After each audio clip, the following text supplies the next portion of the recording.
What's going on, everybody? Welcome back to the channel. Today we're going to be talking about hidden dangers on the Appalachian Trail, because there's a lot of very well-known dangers, if you could even call them that, when it comes to the AT. People know about the bears, obviously. They know about the snakes. They know about the bad weather, dangerous weather potentially.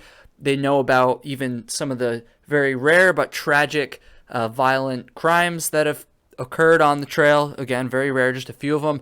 But these are very common topics and things a lot of people know about. However, there are a few lesser talked about hidden dangers that you could encounter on your Appalachian Trail through hike, or just when you're backpacking anywhere for that matter. This is not meant to fearmonger. This is not meant to scare you or dissuade you from hiking the Appalachian Trail. If anything, it's actually quite the opposite. Knowing this information is actually going to help you feel more confident and help you be safer while you're out there. None of these things are things that you need to be legitimately scared of. They're just good things to know about, just good things to keep in mind. Let's start with hidden danger number one.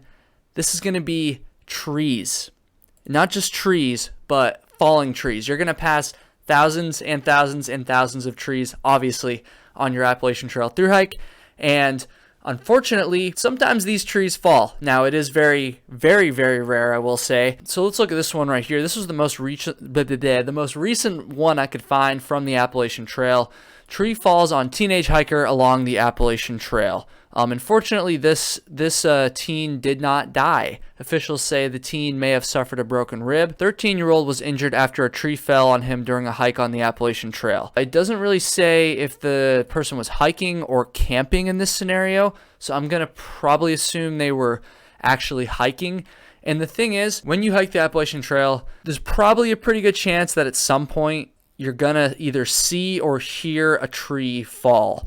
Doesn't mean you're going to see or hear a tree fall on somebody, but if you're just hiking for that many miles in the forest constantly, it's bound to happen at some point. It only happened once to me on my Appalachian Trail through hike. It was actually quite scary.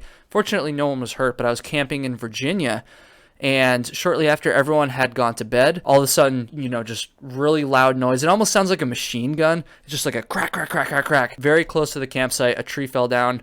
Immediately after this happened, everyone in the campsite started talking. We were like, is everyone okay? Is everyone okay? Everyone kind of just checked in, and everyone was fine. But it was really, really sketchy. Like I said, fortunately, nobody was hit that time, unlike this circumstance right here. And I have another one here to share. This one says 72-year-old hiker killed by falling tree on Appalachian Trail. On Tuesday, a hiker was struck and killed by part of a tree that fell on the Appalachian Trail near Ashby Gap in Virginia. The news outlet there said Kim was with a group of hikers when he was hit, and a member of the group called 911. And then the ATC issued this statement here, which I think is worth going through. It says, while falling limbs and trees can potentially present a safety hazard to hikers walking on the trail, the chances of getting struck are extremely low. And that is absolutely true. Again, not trying to scare, just trying to make you be aware. That's a good little saying there. For backpackers, it is worth noting that care should be exercised when selecting a campsite. And this is the main point I want to get into with this hidden danger, how you can minimize this hidden danger. It says it right here. Hikers should inspect their surroundings by 100 feet and look up for disease and damaged trees or limbs. When you choose your campsites, guys, I know a couple of these here happened while someone was actually hiking, and I guess there's probably not much you can do about it in that circumstance. I hate to say it. Maybe there is. If you know, leave a comment. But the time that I worry about this the most is when I'm setting up camp. And so be sure every single time before you set up your tent or your hammock, when you're selecting your campsite, do one of those guys. Look up, look around for dead trees or dead, damaged limbs hanging off of trees. It's easy to forget this. I still forget sometimes, and there's actually been a few circumstances too that come to mind where I actually set up my tent before I looked, and then I remembered, and I was like, oh, look up, and there's a dead tree right next to me, and I actually, both times, tore down the tent and moved it. Make that a part of your camping routine. Every time you find a campsite, look up, see if there's any dead trees, and try to stay as far away from them as you possibly can. The second hidden danger that I want to talk about is road crossings. If you watched my video last week, you might know where I'm going with this. But before I get into that, I want you guys to check out the sponsor of this video, Drink Element. I want you to go to the internet right now and type in this URL, drinklmnt.com. elementmnt.com/KyleHatesHiking. And when you go to this link here, Element actually hooked it up, and they're going to give you a free sample pack of 8 different flavors of their electrolyte drink mix. If you haven't done it yet, definitely go, claim your free sample pack. You just pay the cost of shipping. I think it's $5 if you're in the US. It's truly a steal. And honestly, this stuff is so good, you guys. When I was on the AT, I've said it before, I sweat so much. I really wish I had some of this stuff, because if you're not replacing those electrolytes when you're hiking, you're going to be fatigued, you're going to have muscle cramps. And here's the thing, a lot of other electrolyte mixes are just full of sugar and a bunch of crap, and Element is not. I actually have the nutrition facts right here. Total sugars, 0.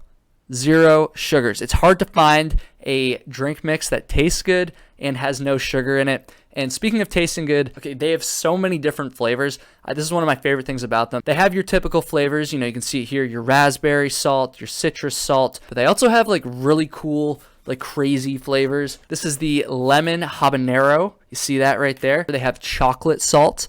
Chocolate salt, like that's awesome. A lot of you know that I don't do very many sponsors at all. I really believe in this company. I think it's a great product, and I really appreciate that they stand by their products so much that they're willing to basically give it away for free for my audience to try out specifically.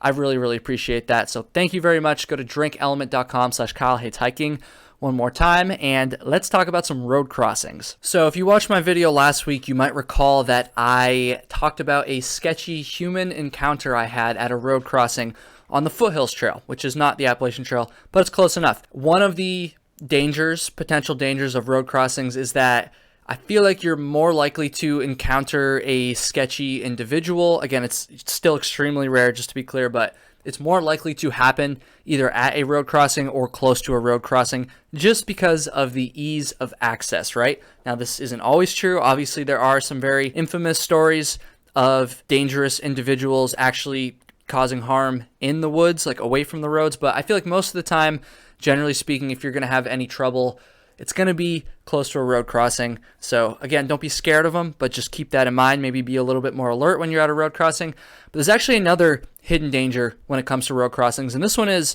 maybe not specifically or specific to the Appalachian Trail, but I'm going to talk about it in that context, because unfortunately today I came across, this is actually the whole inspiration for this video, I came across this article about a hiker who was unfortunately killed while crossing a road on the Appalachian Trail. And when I saw this headline, and I saw that it was in New York specifically, I was pretty confident I knew exactly where this happened.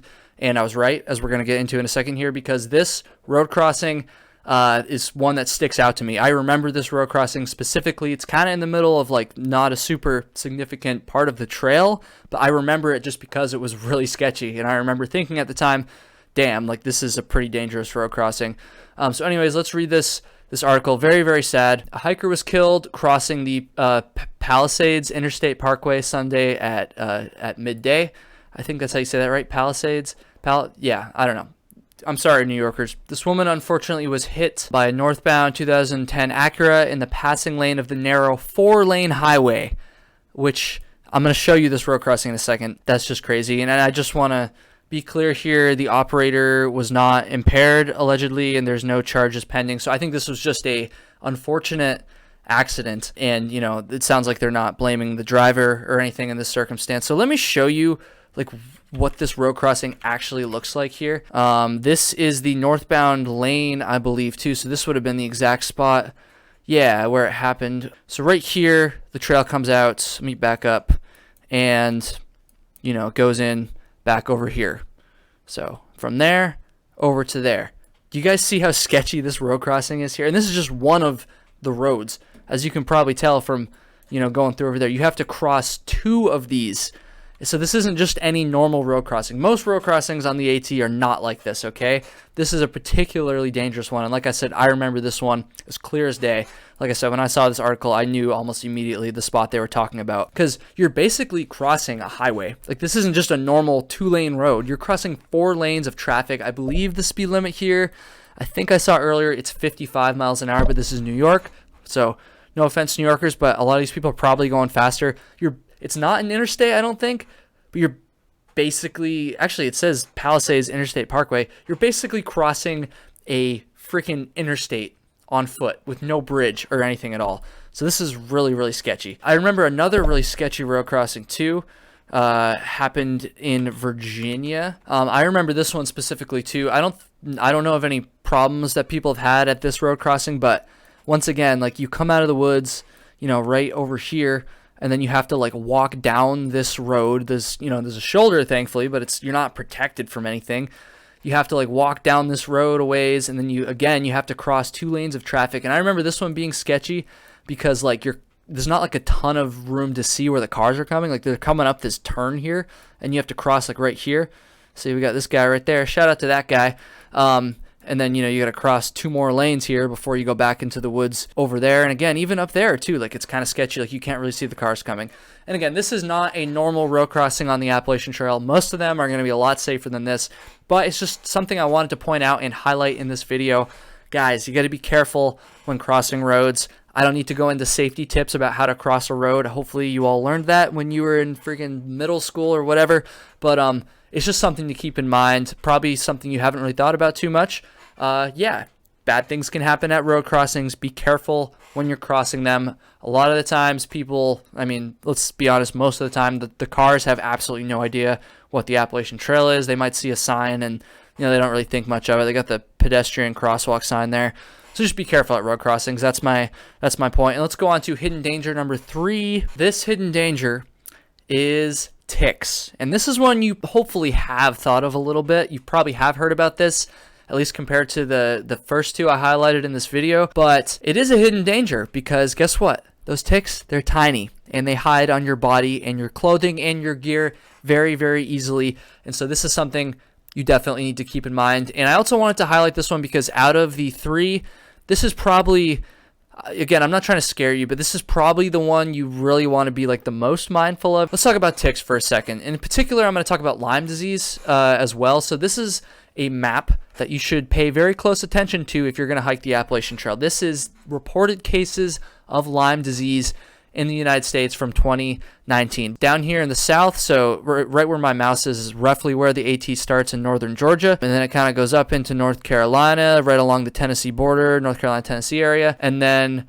once it dips into Virginia, of course there have been Lyme disease cases reported in all 50 states. That's my understanding, but obviously, like, there's not very many in the very southern part of the Appalachian Trail. But although I'm emphasizing this so much, I would say once you get into Virginia, you should definitely be like on your shit when it comes to ticks. You should definitely be paying attention. I mean, you should pay attention no matter where you are, and I'm going to get to that in just a second. But specifically in terms of Lyme disease, once you get to Virginia, you got to be ready for this. You can tell the further north you go, basically, the more ticks you're going to encounter, except for in Massachusetts, oddly enough.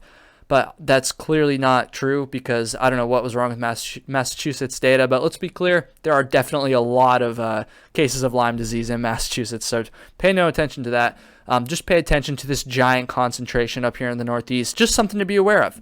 But you should also be aware that Lyme disease, while certainly the most talked about tick-borne illness for some reason, I would say it's probably the most talked about. It's not the only one. In fact, I have a whole list of other tick-borne illnesses that you can contract. And the reason I'm sharing this is because it kind of contradicts this map a little bit, because based on what I just said there, I made it sound like you don't have to worry about ticks until you get into Virginia and then, further north into Pennsylvania and stuff. But the truth is, you should always be worrying about ticks. Maybe not worrying. I don't want you to worry, but you should be mindful of ticks all the time, because look at this whole host of freaking illnesses that you can get from ticks. Lyme disease, my understanding is you can only get it from deer ticks, but a lot of these other ones, that's not the case. This one right here, anaplasmosis, I'd never heard of this until just a few weeks ago, because one of my roommates actually came down with a case of it. He was not on the Appalachian Trail. I think he was just like out in our backyard or something. Well, actually, we don't really know for sure when he got bit, but he came down with a case of this. Fortunately, he caught it early and got on some drugs, and he's totally fine now. But it's scary stuff. There's a number of things you can do to keep yourself safe from ticks. I've covered a lot of them in other videos, but I'm going to reiterate some of that stuff just because it's so important, and it's great to have a refresher of this stuff before you hit the Appalachian Trail. So the first thing you can do is you can spray your clothes with permethrin, or soak your clothes in permethrin, which is like a, it's a chemical. It like binds to your clothing, and once it dries, it actually kills ticks when they crawl on the clothing. I have a whole nother video on that. I'll put it in the description, so I won't go into that. But honestly, the most important thing, if you take anything away from this point in the video, the most important thing that you can do to protect yourself from ticks and Lyme disease and anaplasmosis and all this other stuff, bourbon virus, ooh, you don't want that. I don't know if that's on the AT. But anyways, the most important thing you can do is to check yourself. Check yourself constantly. Check yourself before you wreck yourself. I'm undercutting my point here, but check yourself, especially after you walk through an area that you were like touching a lot of brush or grass or something like that. Every time you walk through like a field, as soon as you're done the field, stop, look down at your legs, your ankles, your socks, your shoes. And if you do that and you're diligent about that and you check yourself frequently, sorry about my chair here. I don't know if you can hear that squeaking. If you're diligent about checking yourself, you will catch 90% of the ticks that would have bit you before they even get a chance to. This is so important. Another really good habit to get into if you're hiking with another person, have them check your back at the end of every day. It's kind of awkward being like, hey dude, mind if I like take off my shirt and you look at my back for a minute? But it's really important, and you should pat yourself down, check the armpits, behind your ears, up in your junk area. You really got to get in the habit of this because ticks are a hidden danger on the Appalachian Trail. Guys, that's going to do it. I haven't been getting a lot of subscribers lately. What's up with that? A lot of people are still watching these videos, but the vast majority of them are not subscribed. So you got to hit subscribe if you enjoy this content, if you appreciate what I'm doing here. And once again, go check out the sponsor, drinkelement.com/Kyle Hates Hiking. That's drinklmnt.com/Kyle Hates Hiking. Get your free sample pack. Thank you so much to Element for sponsoring this video, and thank you guys for watching. That's going to do it. Until next week. Peace.